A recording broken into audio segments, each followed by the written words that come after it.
AP EAMCET 2025కి సంబంధించి BiPC counselling మనకి B Pharmacy మరియు ఫార్మడీకి సంబంధించి సెకండ్ ఫేజ్లో ఎవరైతే ట్రై చేస్తున్నారో మెయిన్గా వాళ్ళ కోసమే ఈ యొక్క వీడియో.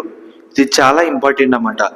ఇప్పటి వరకు ఎన్ని సీట్లు మిగిలిపోయినాయి కాలేజ్ వారీగా బ్రాంచ్ వారీగా అని ఎవరికి తెలియదు. అది ఎలా చెక్ చేసుకోవాలి, మనం వెబ్ ఆప్షన్ పెట్టేప్పుడు మనకి ఎలా హెల్ప్ అవుతుంది, మీకు టోటల్ ఇన్ఫర్మేషన్ ఈ వీడియోలో మీకు ప్రొవైడ్ చేస్తాను. మెయిన్గా మీ అందరూ చేయాల్సింది ఈ వీడియోని లైక్ చేయండి అండ్ సబ్స్క్రైబ్ చేయండి.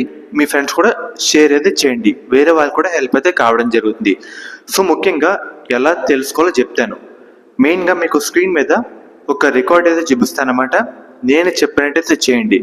మెయిన్గా ఫస్ట్ ఇన్స్టిట్యూట్ ప్రొఫైల్లోకి అయితే వెళ్ళండి. వెళ్ళిన తర్వాత ఏదైనా ఒక కాలేజ్ అయితే సెలెక్ట్ చేయండి. సెలెక్ట్ చేసిన తర్వాత దాంట్లో మనకి కింద ఒక బాక్స్ ఫార్మేట్లో ఒకటైతే ఉంటుంది అన్నమాట.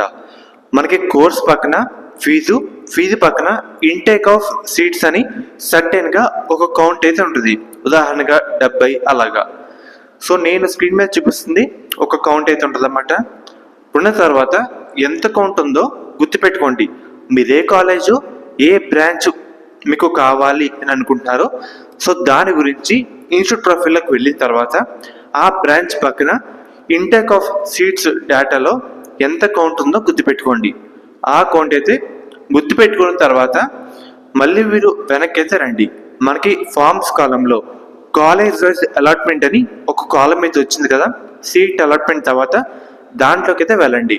వెళ్ళిన తర్వాత దాంట్లో మీరు ఏ కాలేజ్ ఇందాక ఇన్స్టిట్యూట్ ప్రొఫైల్లో చెక్ చేస్తారో దానికైతే వెళ్ళండి. పక్కన బ్రాంచ్ ఉంటుంది అన్నమాట, బీఫార్మసీనా ఫార్మడీనా. సో ఇందాక మీరు దేని గురించి చూసారో అదే బ్రాంచ్ అయితే పెట్టి సబ్మిట్ అని కొడితే కనుక కింద మనకి టోటల్ 78 లేదంటే 74 ఇలా సర్టెన్ కౌంట్ అయితే ఉంటుంది అన్నమాట. సో ఈ కౌంట్కి ఆ కౌంట్కి చూసుకుంటే మనకి డిఫరెన్స్ అయితే ఉంటుంది.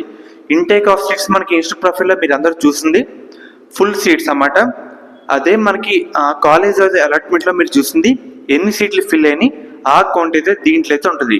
సో దానికి దీనికి మైనస్ చేసుకుంటే వచ్చే కౌంటే మిగిలిన సీట్లు అన్నమాట. ఈ విధంగా సో మీరు ఏ బ్రాంచ్ లేదంటే ఏ కాలేజ్లో ఎన్ని సీట్లు మిగిలి ఉన్నాయని చెక్ చేసుకునే పద్ధతి అది ఇదే. మీకైతే అర్థమైంది కదా. మళ్ళీ మీకు సింపుల్గా అయితే చెప్తున్నాను. మీరు ఏ కాలేజ్ అయినా ఎన్ని బ్రాంచ్లు మిగిలిపోయినాయి అని చూసుకుందాం అనుకుంటే డైరెక్ట్ ఇన్స్టిట్యూట్ ప్రొఫైల్లోకి వెళ్ళి మీరు ఏ కాలేజో ఒకసారి సెట్ చేసుకుందాము అంటే ఆ కాలేజ్ వెళ్ళి కింద బ్రాంచ్ పక్కన ఫీజు పక్కన ఇంటేక్ ఆఫ్ సీట్స్ అయితే ఉంటుంది అన్నమాట. ఆ కౌంట్ అయితే గుర్తుపెట్టుకోండి. మళ్ళీ కాలేజ్ డెవలప్మెంట్లోకి వెళ్ళిన తర్వాత సో మీరు కాలేజ్ అండ్ అలాగే బ్రాంచ్ సబ్మిట్ చేస్తే కింద 78 అలాగే పేజెస్ అయితే ఉంటాయన్నమాట. అదే కింద వేరే ట్యాబ్కి వెళ్ళేందుకు అలాగా ఎన్నైతే ఉన్నాయో అన్ని సీట్లు అయితే ఫిల్ అయితే కావడం జరిగింది అని అర్థం. ఇందాక ఇంటేక్ ఆఫ్ సీట్స్ ఇన్స్టిట్యూట్ ప్రొఫైల్లో చూసుకున్న కౌంటు దీని కౌంటు మైనస్ చేసుకుంటే వచ్చేదే మిగిలిన సీట్లు. ఏదో గుర్తుపెట్టుకోండి. అదేవిధంగా సో ఎన్ని సీట్లు మిగిలి ఉన్నాయో అని మీకు కూడా ఒక అంచనా అయితే రావడం జరుగుతుంది అన్నమాట. సో అందుకే చెప్తున్నాను. అండ్ అలాగే కొంతమంది రిపోర్టింగ్ కూడా చేసి ఉండకపోవచ్చు. అందరూ చేస్తారని రూల్ అయితే లేదు, కొంతమంది చేసి ఉండకపోవచ్చు అన్నమాట. సో అందుకు కూడా చెప్తున్నాను, ఇదైతే గుర్తుపెట్టుకోండి. ఈ విధంగా కూడా మనం చెక్ చేసుకోవచ్చు. ఎవరైనా తెలియని విద్యార్థులు ఉంటారో వాళ్ళ కోసం ఈ వీడియో అయితే చేశాను. మెయిన్గా మనకి సెకండ్ కౌన్సిలింగ్ స్టార్ట్ అవ్వకుండా ముందుగానే నేను చెప్పిన పని చేసేసి మీకు ఒక ఐడియా అయితే రావడం జరుగుతుంది. In case second phase start అవుతే మనకి చెక్ చేసుకుందుకు ఆ ఆప్షన్ అయితే ఉండదు అన్నమాట. అందుకు చెప్తున్నాను.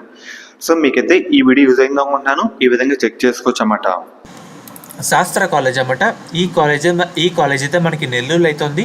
వీళ్ళు ప్రొవైడ్ చేసే కోర్సుల విషయానికి వస్తే కనుక బీఫార్మసీ ఫార్మడీ మనకి గవర్నమెంట్ అందించే 38,000 ఫీజు రిమర్స్మెంట్ కాకుండా 20,000 కట్టి మనం ఈ కాలేజీలో జాయిన్ అయితే అవ్వచ్చు. మనకి ముఖ్యంగా మేనేజ్మెంట్ సీట్స్ కూడా అందుబాటులో అయితే ఉన్నాయన్నమాట. మనకి మెయిన్గా 100% ప్లేస్మెంట్స్ అసిస్టెంట్ అయితే ఉందన్నమాట. మీరు డైరెక్ట్గా దీంట్లో ఒకే క్యాంపస్లో వేరు బిల్డింగ్స్లో అయితే ఉన్నాయి. అమ్మాయిలకి సేఫ్టీ పరంగా Sahasra college of pharmaceutical science for women అనే కాలేజ్ అయితే ఉంది. అండ్ అలాగే మనకి కో ఎడ్యుకేషన్ కూడా ఉందన్నమాట. మీకు నచ్చిన దాంట్లో జాయిన్ అయితే అవ్వచ్చు. మీకు ఎటువంటి డౌట్ ఉన్నా డిస్క్రిప్షన్లో ఒక నెంబర్ అయితే ప్రొవైడ్ చేస్తాను. ఈ కాలేజ్ అయితే మనకి నెల్లూరులో అయితే ఉందన్నమాట. డైరెక్ట్ అయితే జాయిన్ అవ్వచ్చు. అండ్ అలాగే ఒకసారి మీకు ఏదైతే స్క్రీన్ మీద చూపిస్తానమాట. మీకు ఎటువంటి డౌట్ ఉన్నా స్క్రీన్ మీద కనిపిస్తున్న నెంబర్కి ఒకసారి కాంటాక్ట్ అయితే అవ్వండి. వాళ్ళు మిమ్మల్ని గైడ్ చేస్తారు. A to Z ఇన్ఫర్మేషన్ వాళ్ళైతే చెప్తారన్నమాట. Shastra college of pharmaceutical science for women. College code విషయానికి వస్తే SPSW. కో ఎడ్యుకేషన్ కూడా ఉంది. కాలేజ్ కోడ్ విషయానికి వస్తే SC1 SPRC.